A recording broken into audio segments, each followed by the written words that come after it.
Splatoon et Pikmin en 2001. L'équipe réalise alors environ 70 prototypes. Parmi eux, la démo de l'un des développeurs d'Animal Crossing, Shintaro Sato. Dans celle-ci, on voit des cubes blancs et des cubes noirs dans un labyrinthe. Et ces cubes projettent de l'encre par leur nez pour prendre le contrôle du terrain. Ah, et je dis nez parce que le dev lui-même l'appelle comme ça, hein. Le nom du projet n'était pas Splatoon, vous vous en doutez, c'était Gambit, aucune idée de pourquoi.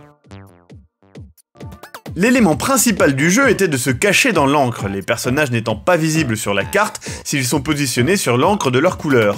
Bien sûr, cela ne marchait pas sur la vue en 3D. D'ailleurs, le plan était visible sur la télé et la vue en 3D étant sur la mablette, l'inverse de ce qu'on a actuellement. Les cubes à nez passèrent par une forme humaine et des robots avant d'être remplacés par des lapins.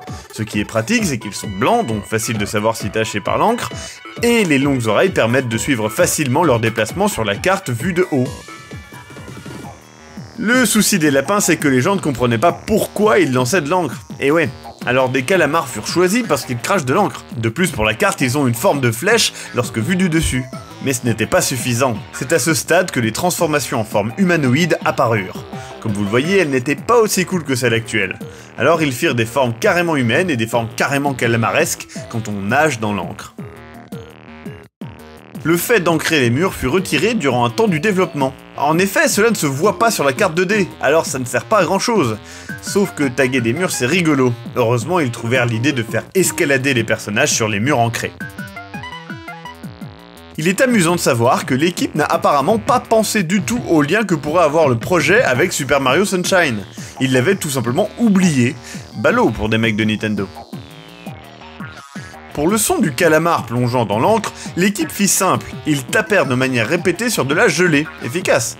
Du même acabit, dans la musique du trailer, on peut entendre des membres de l'équipe crier Splatoon.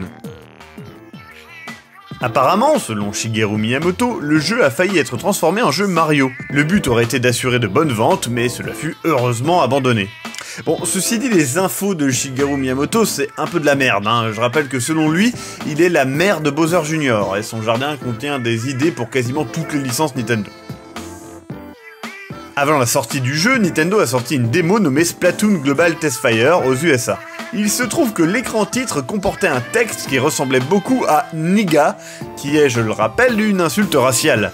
Heureusement, l'écran a été modifié pour la sortie officielle.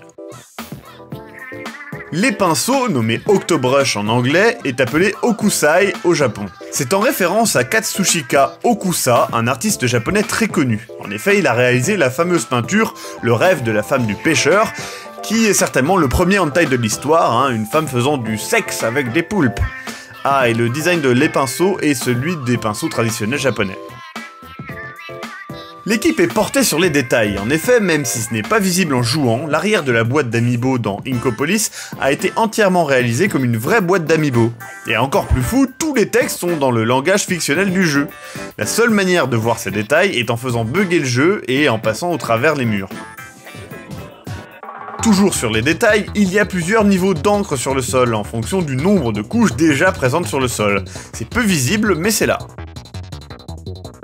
De nombreux logos présents dans le jeu sont en fait des parodies de véritables logos. On peut notamment voir l'ESPN, X Games et Gatorade G2. En 2015, quelques jours avant la sortie du jeu, un camion plein de boîtes du jeu et d'amiibo fut détourné et volé. Cela s'est passé au Royaume-Uni et le camion appartenait au magasin Game. Il y a un bug dans le jeu qui coupe la musique. En effet, si vous parlez au personnage à la coupe de cheveux explosive, tout en visant, le son s'abaissera. En faisant cela plusieurs fois de suite, les sons seront totalement coupés, ce qui donne une ambiance un petit peu bizarre.